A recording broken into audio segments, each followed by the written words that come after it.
Hi, 8th grade. So we're going to be doing a little bit of jumping around today. We're going to start out by reading this story, The Gift of the Flute, together. This is on page 25. So I will read this for you, and then you guys are going to answer the questions on pages 26 through 28 independently, and then we're going to go over those on Monday. So I'll read this story for you, and then you guys are going to do the questions on 26 through 28 independently. Then after we do that, we're going to read this together, and then I'll answer these questions with you guys. So we'll start on a new topic on Monday, but I don't want to give you guys an overload of pages, so this is what we're going to do for today. So again, we're going to read The Gift of the Flute together. You guys are going to answer the questions on 26 through 28 independently. Then we're going to read this and do this practice together. So we'll start by reading The Gift of the Flute. So it's called The Gift of the Flute. Long ago in the land of the Sioux, there was a time before the people had flutes. They had drums made of wood and animal hide, and rattles made of gourd, but they had no flutes, for they had never seen or heard one. One day a young hunter left his village to follow the fresh tracks of an elk. He carried with him a new wooden bow and a deerskin quiver holding arrows carved of wood, with fine feathers and flintstone arrowheads as sharp as glass. Into the mountains he followed the tracks of the elk, who remained always just out of sight, so that the hunter never caught a glimpse of him. The elk's tracks led deep into a forest where, as night fell, both they and the elk disappeared. As darkness filled the woods, the moon did not rise, and the hunter was forced to admit that until daybreak was lost, he ate a little of the wasna, dried meat mixed with berries and fat. Then he carried in his deerskin pouch and followed the sound of water to a cold stream from which he drank. Then he wrapped himself in his fur robe and tried to sleep, but the night sounds of the forest were ones of animals calling, and owls hooting, and trees groaning, and instead of sleeping, the hunter lay wakefully listening. The more he listened, the more he heard, until he realized that he was hearing a sound he had never heard before. It was the sound of wind, though not only of wind, and it was strangely lovely yet dry and mournful, like the whistle of a ghost, and it was somewhat frightening. With a shiver, the hunter gathered his robe closer about him and took a long, long time to fall asleep. When the hunter awoke with the sun, he looked up and saw Wagnuka, the red-headed woodpecker, on a branch of the tree under which he had slept. The bird flitted to another tree and to another, each time looking back as if to say, "Follow." Again the hunter heard the lovely strange sound of the night before, and he took up his bow and quiver and followed the woodpecker from tree to tree through the forest, until the bird came to a great cedar. There he paused on one hollow, slender branch and began hammering with its beak at holes it had pecked in the wood. When the wind entered the holes the woodpecker had carved, the branch whistled with the lovely strange sound. "Kola, friend," said Hunter to the woodpecker, "permit me to take the branch back to my people."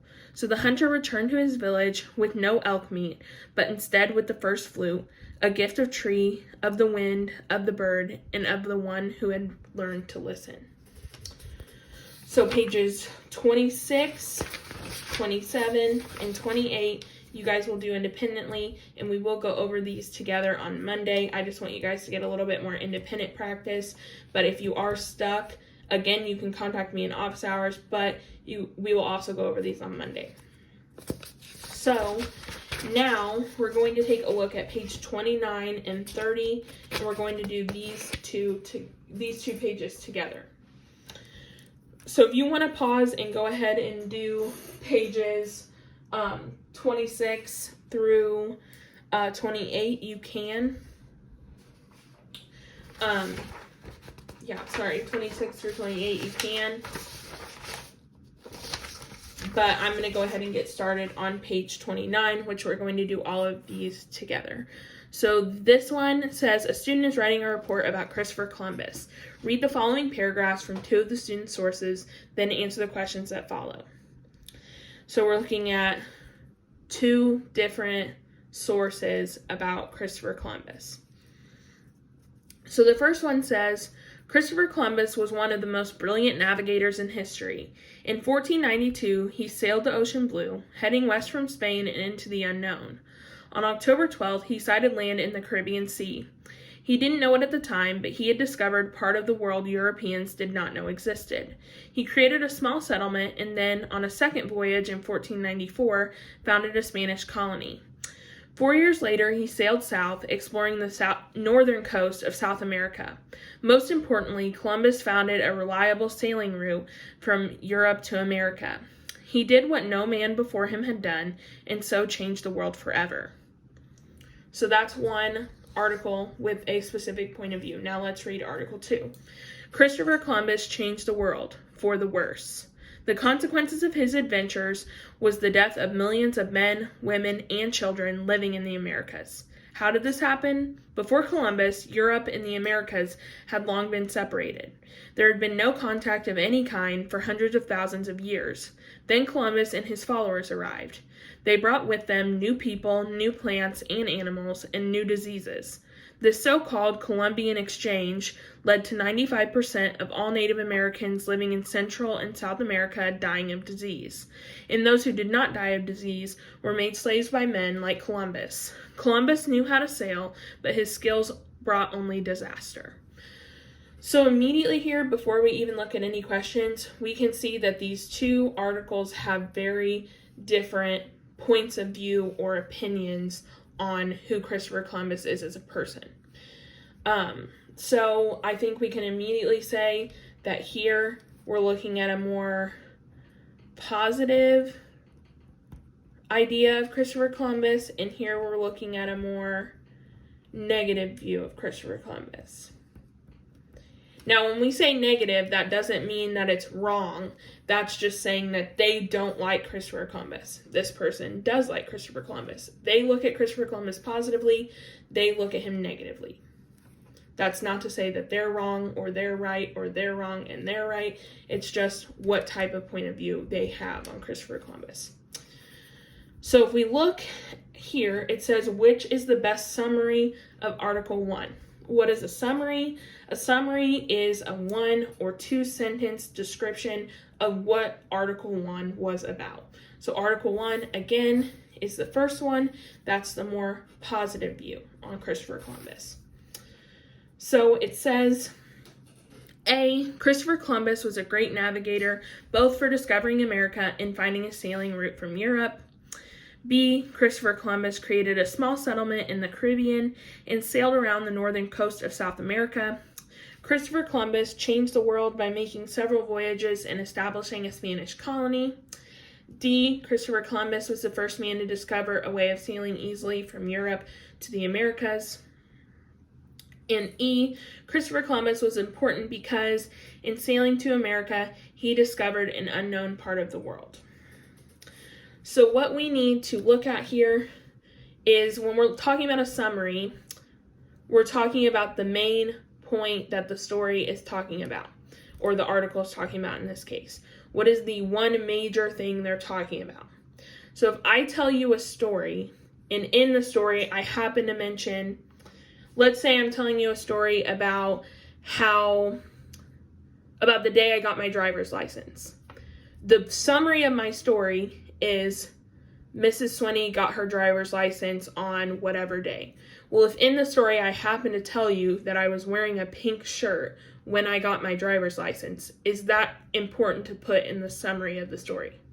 No, because the summary is just telling us the main thing that the article is trying to tell us about. The main point of my story is that I got my driver's license. The main point has nothing to do with the fact that I have on a pink shirt. So let's start with A. It says, Christopher Columbus was a great navigator, both for discovering America and finding a sailing route from Europe. So if we need to go back and look, I think we should go back and read Article 1 really quickly. That way we just have a refresher on what this was about.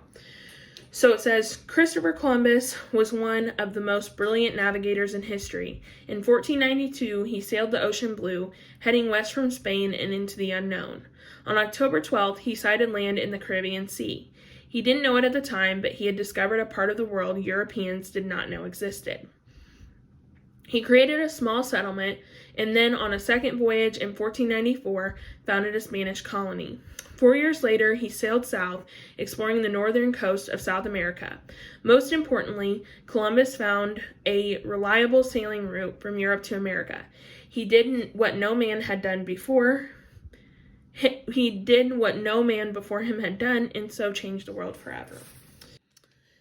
So let's skip over A for now and jump to B, because we want to make sure that we're eliminating answers before we decide on a correct answer. Because when we're looking for something that says the best answer, the best summary, that means there could be other answers that are good, and at first you might think, oh yeah, that's it, but then when you read the rest, you realize that there's one that's better. So B says Christopher Columbus created a small settlement, in the Caribbean and sailed around the northern coast of South America. Christopher Columbus did do that, but that was one short sentence in this reading, right? It was the second sentence. On October 12th, he sighted land in the Caribbean Sea. That's the only thing it says about that. So we know that B is not going to be the best summary, because summary is the overall meaning of the article. So C says Christopher Columbus changed the world by making several voyages and establishing a Spanish colony. Okay, so again, it mentions second voyage and finding a Spanish colony one time, but it does talk about him changing the world, and maybe those are two important reasons for why he changed the world. So we won't eliminate that yet. We'll go ahead and put a little star next to it because that is a good answer. We just don't know quite yet if it is the best answer. So let's go down to D. Christopher Columbus was the first man to discover a way of sailing easily from Europe to the Americas. That is true. Is it the summary of the article, or is it just one thing that happened? I think we can say that that's just one thing that happened, because we know that overall this article has to do with how Christopher Columbus is good for some reason. So it needs to say something about how he's good, not just something about what he did. So E says Christopher Columbus was important because in sailing to America, he discovered an unknown part of the world. Well, here it says he's important. So I would say again that this is a good answer. Is it the best answer? I don't know yet, but I think if we look at C and E, I think right away we can eliminate E.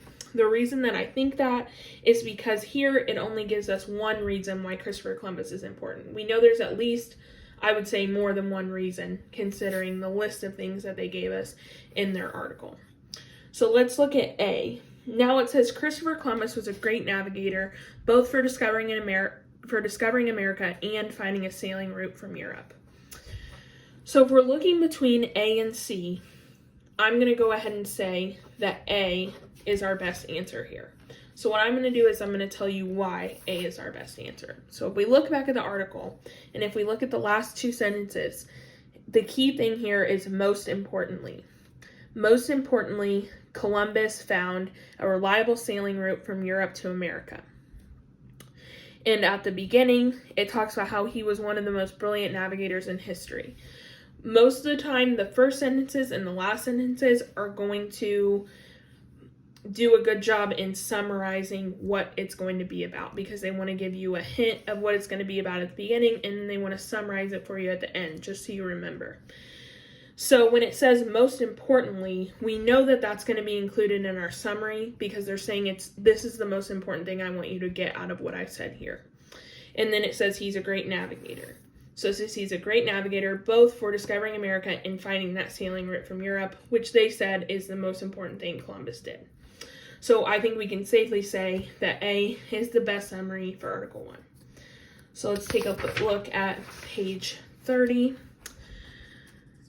It says, which statement from Article 2 could the student quote to explain the meaning of Columbian exchange? So I know we've talked about context clues. So let's look here and look for Columbian exchange in this, and let's reread it again. So it says Christopher Columbus changed the world for the worse. The consequences of his adventures, was the death of millions of men, women, and children living in the Americas. How did this happen? Before Columbus, Europe and the Americas had long been separated. There had been no contact of any kind for hundreds of thousands of years. Then Columbus and his followers arrived. They brought with them new people, new plants and animals, and new diseases. This so-called Columbian exchange led to 95% of all Native Americans living in Central and South America dying of disease, and those who did not die of disease were made slaves by men like Columbus. Columbus knew how to sail, but his skills brought only disaster. So basically what this question is asking us to do is it's asking us to use context clues to identify what the Columbian Exchange is. Now what they've done in that question is they've already given us the context clues. We have to decide which one is the best in helping us understand what Columbian Exchange means. So let's look at A, for example. So it says, before Columbus, Europe and the Americas had long been separated. So let's see if we can pull up Article 2 right here. Let me just fold this. There we go. So if we look for the sentence, before Columbus, Europe and America had long been separated. Well, that's all the way up here.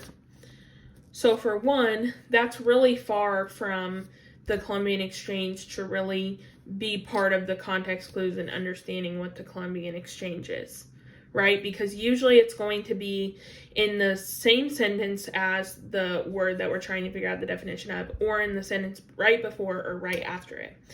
So I think we can immediately eliminate A as our option.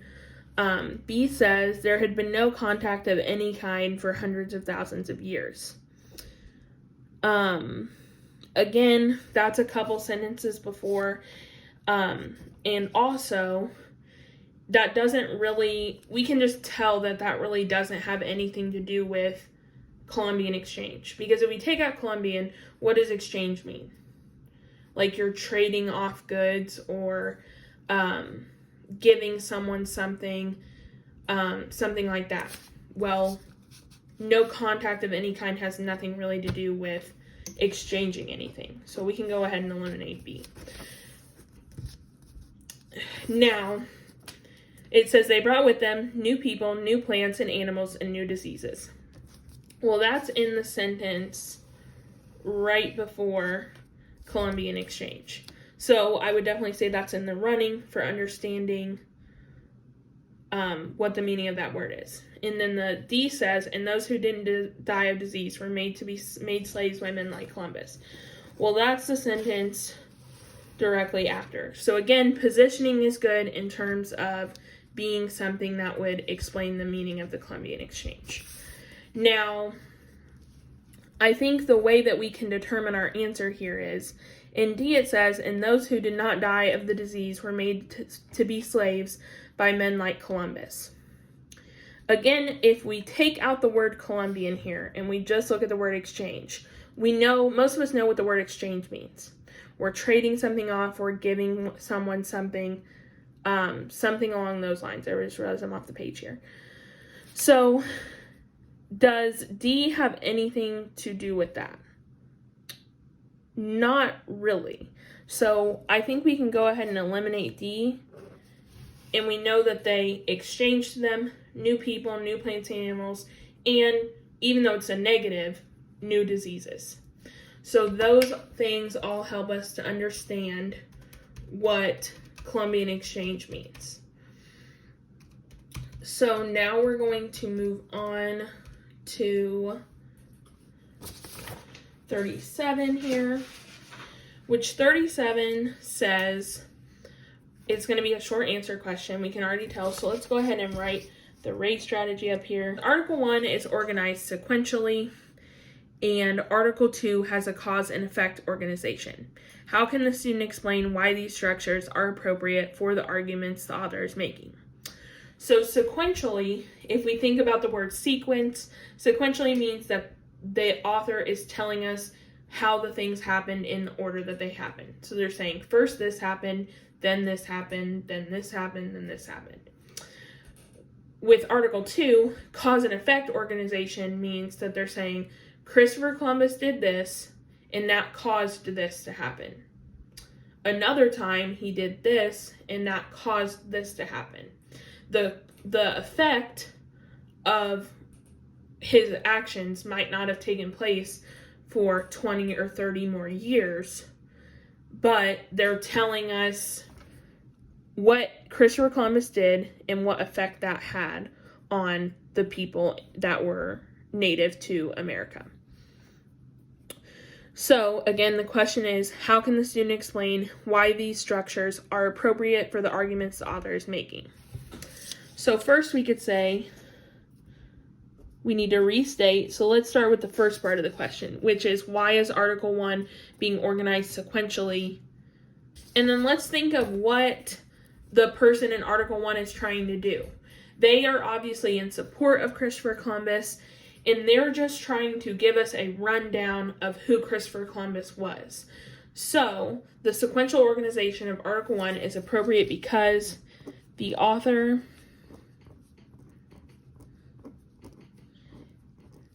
is giving readers a history of Columbus's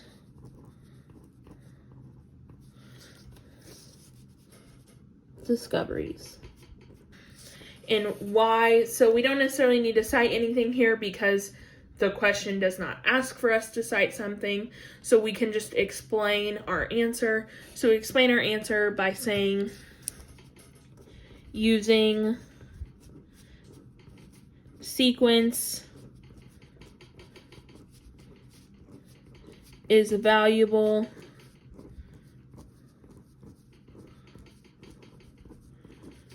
to, the reader's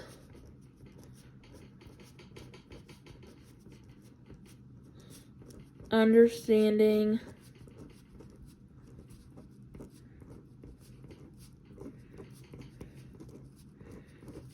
of the historical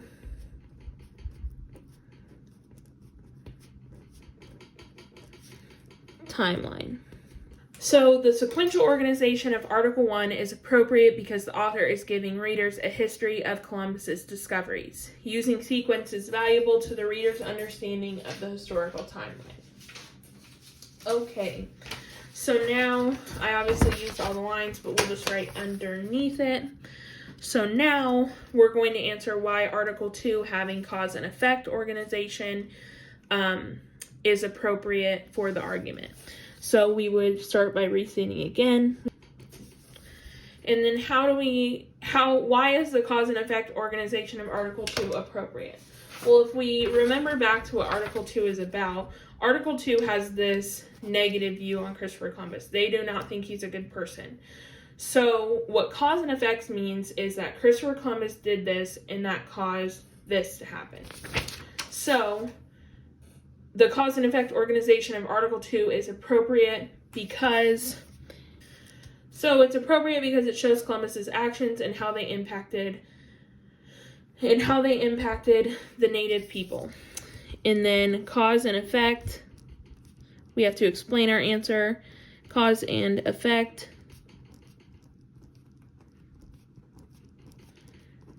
helps to support the author's